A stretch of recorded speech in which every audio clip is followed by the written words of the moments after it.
By the side of lonely moor, in a humble clay-built cot, lived a widow very poor who received her daily store as the Lord's forget-me-not. With her lived her little girl, blithe and pretty blue-eyed Jane. She wore golden locks in curl, which showed nature was no churl, if it did not make her vain. Plain but neatly was she dressed, with her lot was quite content, no great cares her mind oppressed, she with cheerfulness was blessed. While in work her time was spent, came there by the cot one day quite a numerous flock of sheep. Lambs did by their mothers play, one was in a sickly way, which called up Jane's feelings deep. He who drove them, heart of heart, did that sickly lamb abuse. This increased young Jenny's smart, it went through her like a dart, wondering, would the man refuse to give her that pretty lamb which appeared so like to die?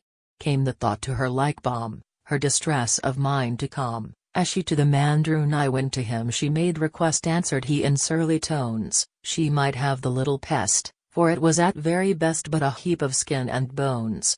Joyfully she took the prize, and with her to that rude cot pleasure filled her sparkling eyes, for the lamb had ceased its cries ere it reached so safe a spot. Like a foster mother she nursed it then with gentle care, till it grew in time to be large as any sheep you see, fed upon such scanty fare, and its wool in one short year for some better pasture pays and assists the heart to cheer of that widow, who had fear the coming winter days. Came there soon some troubles great on this poor, small family. He who owned the large estate where they lived, had sunk of late into greatest poverty. Lost he all his wide domain, dragged to jail because of debt. He would not of fate complain, if that widow might remain, but consent he could not get. He who took their kind friend's place acted a most cruel part. All might see upon his face there was not a single trace of a kind or gentle heart. And the widow was forbid to remain another week. Sternly he her pleadings chid, all such tenants he would rid, and fresh quarters make them seek. Threatened if they would not go he then all would take away. This was such a heavy blow, sickness laid the mother low.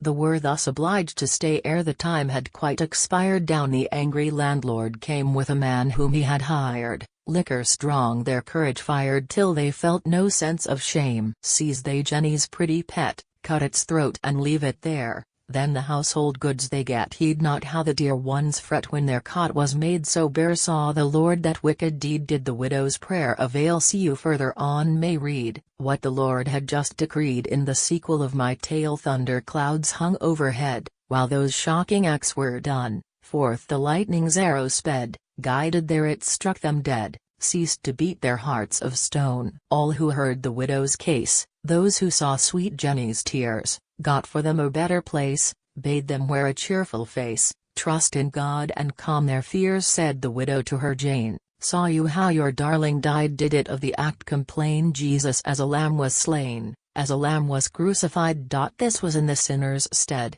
this was done for you and me, for our sins he freely bled, bowed to death his sacred head on the shameful cursed tree. Heard that lovely girl these things? Yes, and did believe them too. Faith its blessings to her brings, and God's goodness oft she sings. This, dear reader, you may do,